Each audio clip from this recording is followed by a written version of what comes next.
নমস্কার। আজকের এই ভিডিওতে আপনাদের জন্য দুর্দান্ত এন্টারটেনমেন্ট অপেক্ষা করে আছে। কতগুলো প্রমাণ, কতগুলো স্ক্রিনশট, কিছু বক্তব্য, কাকে নিয়ে, কি হয়েছে, কোথার থেকে উঠে আসলো, ঘটনার সূত্রপাত কী, সমস্ত বিষয়টা আজকের এই ভিডিওতে শেয়ার করব। প্রথম কথা দেখুন, বাংলায় একটা কথা আছে, চুরিবিদ্যা বড় বিদ্যা, যদি না পড়ে ধরা। আর যদি ধরা খেয়ে যাও তুমি, তাহলে তোমার খেলা শেষ। এবং যেই ব্যক্তিটা এই স্মার্টনেস দেখানোর চেষ্টা করে বা নিজেকে ওয়ান কাইন্ড অফ স্মার্ট ভাবে, সে এই জিনিসটা বোঝে না দুনিয়া অনেকটা এগিয়ে গেছে।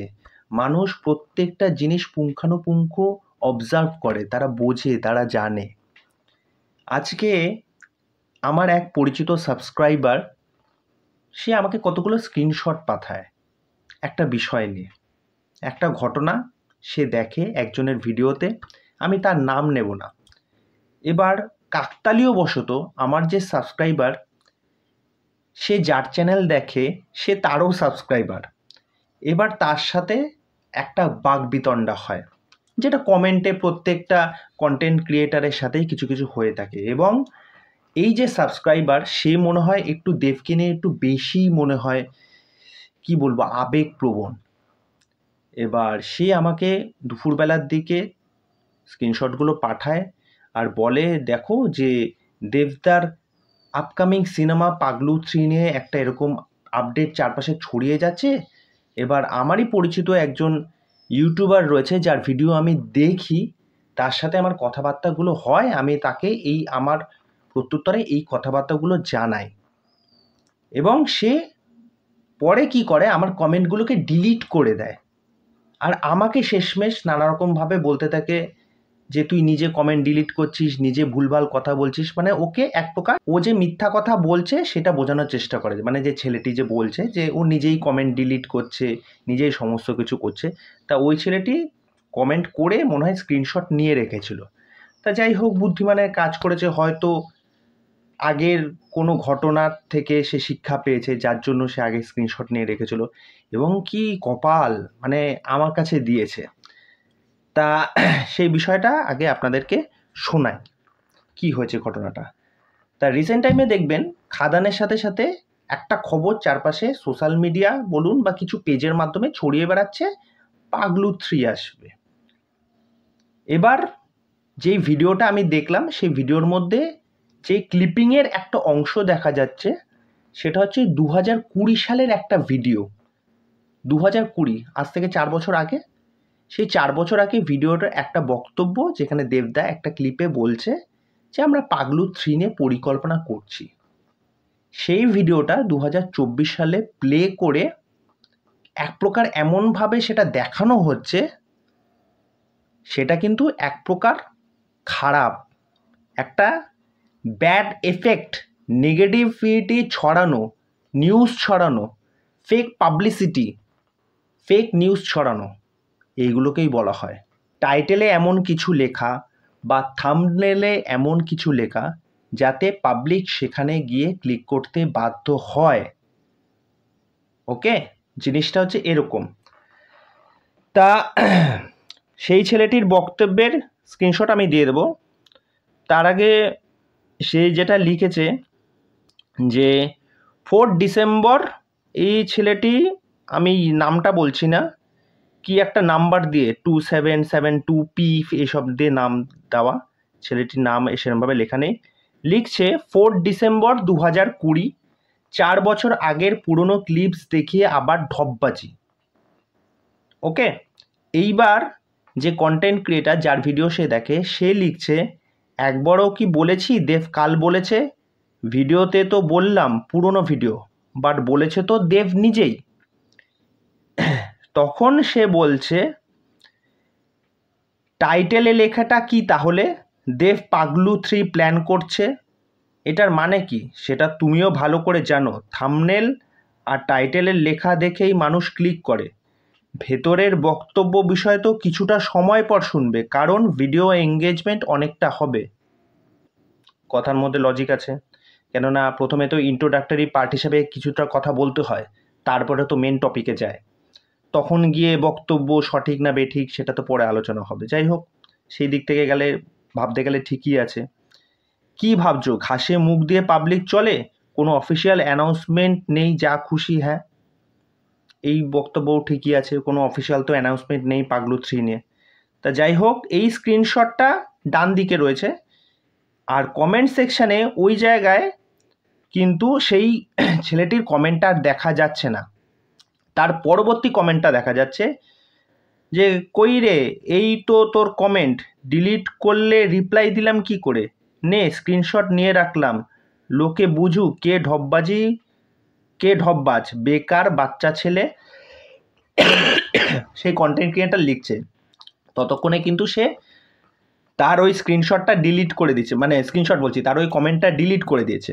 তারপরে আবার লিখছে, হ্যাঁ তো ভিডিওতে দেখা না, দেব নিজেই তো বললো প্ল্যান করেছে, একবারও কি আমি বলেছি ভিডিওতে এটা দেব কাল বলেছে? এই কথার কি লজিক আমি বুঝলাম না। স্ক্রিনশটটা ডান দিকে রয়েছে প্রথমের, যে ছেলেটি বক্তব্য রেখেছিল, দেখবেন হলুদ একটা টিক মার্ক আছে, সেই কমেন্টটা কিন্তু ডিলিট হয়ে গেছে। পাশাপাশি দুটো মিলিয়ে দেখবেন, তাহলেই বুঝতে পেরে যাবেন। এইবার চলে আসি আরেকটা শটে। আরেকটা এখানে স্ক্রিনশটে ওখানে লেখা আছে, সেই কন্টেন্ট ক্রিয়েটার লিখছেন, কারোর কমেন্ট ডিলিট করি না আমি, পাগলু 3 আসবে বলিনি, দেব প্ল্যান করেছে সেটাই বলেছি, আর আগের ভিডিওতেও সেটা বলেছি। যাই হোক, সে মনে হয় আগে কোনো ভিডিও করেছিল। এইবার সেই ছেলেটি লেখে তার নিচে বাদিকে কিন্তু স্ক্রিনশটটা, যেই বক্তব্যটা ডিলিট হয়ে যায় সেটা পড়ে শোনাচ্ছি। দাদা আপনি না একজন স্যার, স্টুডেন্ট পড়ান, তাহলে আপনি নিজে কি করে মিথ্যা কথা বলছেন? যাই হোক, ছেলেটা তো যথেষ্ট সম্মান দিয়েই কথা বলছে। যাই হোক, আমার ওই কমেন্টটা একদম সরাসরি সত্যি কথা, যেটা আপনার গায়ে লেগেছে, আর আপনি একটা ভালো করেই বুঝে গেছেন, পোল খুলে গেছে, তাই আপনি ডিলিট করেছেন। দেবদার মারাত্মক লেভেলের ফ্যান, সেই জন্য এসব ভুলভাল খবর শুনলে মাথা গরম হয়ে যায়। যাই হোক, মানে ওই যেটা বললাম যে দেবদাকে নিয়ে প্রচণ্ড আবেগপ্রবণ একটা ছেলে। আপনি খাদান টিজার নিয়ে যে ধরনের নাচানাচি করেছেন, তাহলে তো বলতে হয় সেগুলো লোক দেখানো, যারা ফ্যান হয় তারা স্টারদের নিয়ে মিথ্যা ব্যবসা করে না। আচ্ছা, ঠিক আছে।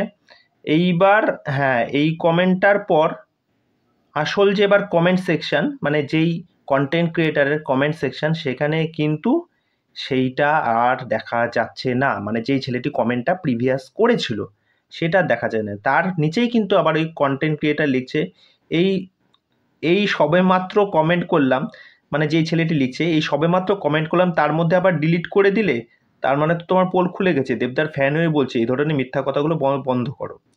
মানে মাঝে একটা কমেন্ট ছিল ওই সেম যেটা আপনাদেরকে পড়ে শোনালাম, সেই বড় কমেন্টটা, সেটা কিন্তু ডিলিট করে দিয়েছে। ঠিক আছে, তারপরে নিচে সে লিখছে, এ বাবু তুই তো বেকার বাচ্চাদের মতো নিজেই কমেন্ট ডিলিট করে অন্যদেরকে দোষ দিস। ঠিক আছে, কি বলবো, মানে ও যে কন্টেন্ট ক্রিয়েটার, সে বুঝতে পেরে গেছে যে ছেলেটা একদম পয়েন্ট টু পয়েন্ট কথা বলছে। এবার ধরুন যার অভিমান হচ্ছে বা রাগ হচ্ছে, সে তো তার নিজের বক্তব্য তো ওখানে রাখবেই। এবার ধরুন আমাকে নিয়ে কোনো কিছু বলছে, আমি ধরুন একটা ফেক নিউজ ছড়াচ্ছি বা ভুল একটা নিউজ নিয়ে আপডেট দিচ্ছি, তাহলে তো আমার ভেতরে তো একটা ভয় কাজ করবে যে আমার কেউ পোল খুলে দিচ্ছে। তখন কি যে আমার পোল খুলছে সে কি নিজে কমেন্ট ডিলিট করবে, না আমি নিজে কমেন্ট ডিলিট করব? আপনার বুদ্ধিতে কি বলে বা আপনারা কি মনে করেন, আপনারা সেটা জানাবেন।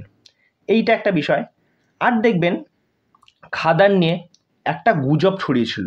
কি গুজব সেটা আপনারাও সকলেও জানেন, সুনীল শেট্টি আর বিদ্যুৎ জামওয়াল, এবং সেই কন্টেন্ট ক্রিয়েটার একদম ফলাও করে বলেছিল বলিউডের নাকি একটা বিরাট বড় যোগ থাকতে চলেছে। আমি বলি যে এরকম কিছু কিছু নিউজ এমনভাবে উঠে আসে না, দেখুন একটা ছবি মারফত বা একটা ছবিতে কোনো একটা ক্লিপিংয়ে কোনো একটা অংশে কিছুভাবে দেখা গেছে, বা ইনস্টাগ্রামের কোনো একটা ছবি বা কোনো পেজের থেকে কোনো কিছু একটা উড়ে আসলো কোনো কথা, যতক্ষণ না কোনো অফিসিয়াল স্টেটমেন্ট আসে ততক্ষণ আমরা ফলাও করে বলতে পারবো না বা জোর গলায় বলতে পারবো না যে খাদানে বলিউডের কোনো যোগ আছে, বা আমরা সুনীল শেট্টি বা বিদ্যুৎ জামওয়ালকে দেখতে পাবো। হ্যাঁ, দেবদার গার্লফ্রেন্ড রুক্মিণীর সাথে বিদ্যুৎ জামালের একটা ভালো সুসম্পর্ক আছে, সে তাকে ফলো করে, তাদের কথাবার্তা হয়, হোয়াট এভার, যা খুশি হয়ে যাক না কেন, তার মানে এই নয় যে তাদের কিছু অংশ বা ক্যামিও আমরা এখানে দেখতে পেতে চলেছি। এবং কেন কথাটা বললাম, যতক্ষণ না দেবদা নিজে কনফার্ম করছেন বা এরকম কোনো চরিত্র বা সুনীল শেট্টি বা এই যে বিদ্যুৎ জামওয়াল কেউ থাকতে চলেছে, ধরুন আপনারা ধরে বসে আছেন তাদের ভিডিওর ওই কথাগুলো অনুযায়ী যে আমরা সুনীল শেট্টিকে অ্যাজ এ ভিলেন দেখতে পাবো। এইবার ধরুন সেটা 5,000 মানুষ দেখলো, 10,000 মানুষ দেখলো, নিউজটা এবার সার্কুলেট হলো, শেয়ার হলো, খাদান নিয়ে আপনাদের মাথায় কিন্তু তখন থেকেই কিন্তু জিনিসটা চলছে যে খাদান যখন আসবে আমরা কিন্তু সুনীল শেট্টির একটা কেমিও দেখতে পাবো। কেননা ওই যে দাদাটা তার ভিডিওতে বলেছিল যে বলিউডের একটা বিরাট যোগ আছে। আপনারা একটা মিনিমাম একটা জিনিস মাথায় চিন্তা করে ভাবুন যে একটা বাংলা সিনেমার বাজেট কত হতে পারে। মির্জা যে অঙ্কুশ স্টেটমেন্টটা দিয়েছিল যে মির্জার জন্য সে তার সর্বস্ব লুটিয়ে দিয়েছে, তাও মির্জার থেকে টাকা কালেক্ট করতে পারেনি। এবার অনেকে বলবেন যে অঙ্কুশ সেরকম ধরনের স্টার না, এইটা ওটা না, আমি মানলাম সেরকম ধরনের স্টার না, ঠিক আছে। দেবদার এটা বিরাট বড় লেভেলের কাজ হতে চলেছে, ঠিক আছে। এবার হার্ডলি ধরুন কত কোটি টাকা খরচা হবে, 10-15, আমি ধরলাম 15 crores বাজেট। যদি সুনীল শেট্টি বা বিদ্যুৎ জামওয়াল, ঠিক আছে, যে কোনো একজন যদি নিয়েও আসে, তাদের পারিশ্রমিক কত দিতে হবে আইডিয়া আছে কোনো? বা 10-15 কোটি টাকার একটা বাংলার বাজেট, সিনেমার বাজেট যদি হয়, যদি বলছি মুখের কথা, আমি আকাশ পাতাল কোনো কিছু না বুঝে আমি কোনো কিছু একটা বক্তব্য রেখে দিলাম, যেরকম মার্কেট গরম চলছে, মানে মার্কেট গরম আছে, লোকজন খাবে, একটা কিছু ক্লিপ পেয়েছি, একটা কিছু ছবি পেয়েছি, এটার সাথে এটা জুড়ে দিই, বলে দিই লোকজনকে জাস্ট যে হ্যাঁ সুনীল শেট্টি থাকতে চলেছে, সুনীল শেট্টি ভিলেন হবে, এই হবে। এটা কখনো বিশ্বাস করবেন না, বারবার বলছি, এরকম ফেক নিউজ, ফেক আপডেট এইভাবেই কিন্তু ছড়ায়, মানুষের একটা আলাদা এক্সপেকটেশন তৈরি হয় এগুলোর থেকে, এবং সেই এক্সপেকটেশন এতটা হাই হয়ে যায় এই ফেক নিউজের চক্করে পড়ে, যখন ওই সিনেমা যখন দেখতে যায় তখন গিয়েই কিন্তু এই নেগেটিভিটিগুলো তখন কিন্তু আবার ছড়িয়ে পড়ে যে হ্যাঁ এই তো বলেছিল নাকি সুনীল শেট্টি থাকতে চলেছে, এই নাকি বলিউডের কোন নাকি বড় অ্যাক্টর থাকতে চলেছে, কই সব ডববাজি মিথ্যা কথা। তখন কার ওপর কথাবার্তাগুলো আসে বা কাকে খিস্তি খামারি করা হয়? যে কন্টেন্ট ক্রিয়েটার আছে তাদের ওপর কি এই সমস্ত দায়ভার চাপে? দায়ভার তো চাপে না। যারা নায়ক আছে, প্রডিউসারকে কেউ চেনে না, ডাইরেক্টর তাকেও তো কেউ ধরবে না, ধরবে কাকে? নায়ককে ধরবে। খিস্তি কাকে দেবে? নায়ককে দেবে। ট্রল কাকে করবে? নায়ককে করবে। নাম কার ছোট হবে? নায়কের নাম ছোট হবে। পছন্দের নায়ককে? দেব। সুপারস্টার? দেব। তাহলে ক্ষতিটা কার হচ্ছে? দেবের হচ্ছে। দেবের পরবর্তী যে প্রজেক্টগুলো আসছে সেইগুলোরও এক প্রকার ক্ষতি হচ্ছে। আজকে পাগলু 3 আসবে কি আসবে না সেটা পরে, কোনো নিউজই নেই। আজকে আপনারা ধরে বসে আছেন পাগলু 3 আসবে, তারপরে যে সিকুয়ালগুলো আছে, ঠিক আছে, দেবের সেই সিকুয়ালগুলো আসবে, আপনারা এক প্রকার ধরে বসে আছেন। ধরুন সেইগুলো আসলো না, তখন কি হবে? আপনারা সেই কন্টেন্ট ক্রিয়েটারকে খিস্তি দেবেন? লাভ আছে খিস্তি দিয়ে? আপনারা তো সেইগুলোই কি বিশ্বাস করছেন। একটু বুদ্ধিটাকে কাজে লাগান, কখনো এটা হতে পারে। আর যদিও বা এটা হয়, সেটার অফিসিয়াল অ্যানাউন্সমেন্টের জন্য অপেক্ষা করুন। আর সে তো, আর তার ট্র্যাক রেকর্ড, আর আমি যার কথা বলছি তার ট্র্যাক রেকর্ড মানে তো বীভৎস রকমের, যাকে বলে পুরনো পাপি। ফেক নিউজ আপডেট দেওয়ার জন্য। কাজ সে করছে, সে ভালো কাজ করছে, সেটা নিয়ে কোনো ডাউট নেই, কিন্তু মাঝে মধ্যে এমন কিছু কিছু অ্যাক্টিভিটি করে ফেলে না, ওই বাজার গরম থাকতে থাকতে মাঝখানে দু একটা ফলস জিনিস ছেড়ে দেয়, ভাবে লোকজন এইগুলো চোখে দেখবে না, এগুলো নিয়ে কেউ বলবে না, নির্লজ্জের মতো। ঠিক আছে, দোকান কাটা বেহায়া, এত খিস্তি খায়, এর আগেও খেয়েছে, তারপরেও আবার সেই এক জিনিস নিয়ে জিনিস করে যাচ্ছে। তোর তো কন্টেন্টের জন্য প্রচুর ভিডিও তুই আপলোড করতে পারবি, এইগুলো করে অ্যাকচুয়ালি কোনো লাভ আছে? আমার মনে হয়েছে এই বিষয়টা নিয়ে বলা উচিত। আমি কারোর নাম নিতে চাইনি, আমি নাম উচ্চারণ করতে চাইও না। সে যদি এই ভিডিওটা দেখে, আমি তাকে একটাই বলবো, তুমিও যেমন অন্যকে জ্ঞান দাও যে শুধরে যা, ঠিক আছে, নিজের ভুলটা সংশোধন কর, বোঝার চেষ্টা কর, আমিও সেই একই জিনিস দেব, নিজের ভুলটা সংশোধন করো, অ্যাডমিট করো। ঠিক আছে, আজকে এই ছেলেটি তোমার সমস্ত পোল এই স্ক্রিনশটের মাধ্যমে খুলে দিয়েছে, ঠিক আছে, সেটা তুমি নিজে ভালো করেই বুঝতে পেরে গেছো। সুতরাং এইসব মিথ্যা ঢপবাজি এইগুলো দাও বন্ধ করো, সুস্থ স্বাভাবিকভাবে যেরকমভাবে ভিডিও করছো সেরকমভাবেই করো, পাবলিক সবসময় পাশে থাকবে। ওকে, মিথ্যা নিলে সেটা বেশি দিন টেকে না, তুমি যতই গলা ফাটাও, চিৎকার করো, একে ওকে টেনে নিয়ে আসো, হ্যাঁ ও কেন করছে, ওরা তো করছে, এরা তো করছে, ওদের বিরুদ্ধে কেউ বলে না, একে ওকে এ এ কি করছে, ও কি করছে, সেইগুলো না দেখে তুমি নিজেকে ঠিক, তুমি নিজে কি সঠিক সেইটাকে দেখো, বাকিরা কে কি বলছে সেসব নিয়ে ভাবতে হবে না। আমি নিজে যদি ঠিক থাকি, আমার দিকে 10টা আঙ্গুল কিন্তু কেউ মানে তুলে বলতে পারবে না যে তুমি ভুল। নিজের ক্যারেক্টারটা সেরকমভাবেই ডেভেলপ করার চেষ্টা করো। এরকম ঘটনা তোমার সাথে আগেও ঘটেছে, আমি প্ল্যাটফর্মে একদমই নতুন, আমি জানতাম না, আমি তো ভিডিওর মাধ্যমেই জেনেছি কিছু কিছু বিষয়, এবং অনেক কথা কানেও এসেছে। তা যাই হোক, সমস্ত বিষয়টা আপনাদের সামনে রাখলাম, আপনারা পাবলিক, আপনারা জনগণ, আপনারা জানান এই বিষয়ে আপনাদের কি মতামত। ব্যাস এইটুকুনি। এটা শুধুমাত্র একটা ছোট্ট বিষয়, যেটা মনে হলো যে এরকম ফেক নিউজ, ফেক আপডেট নিয়ে ভিডিও হওয়া বন্ধ হওয়া উচিত।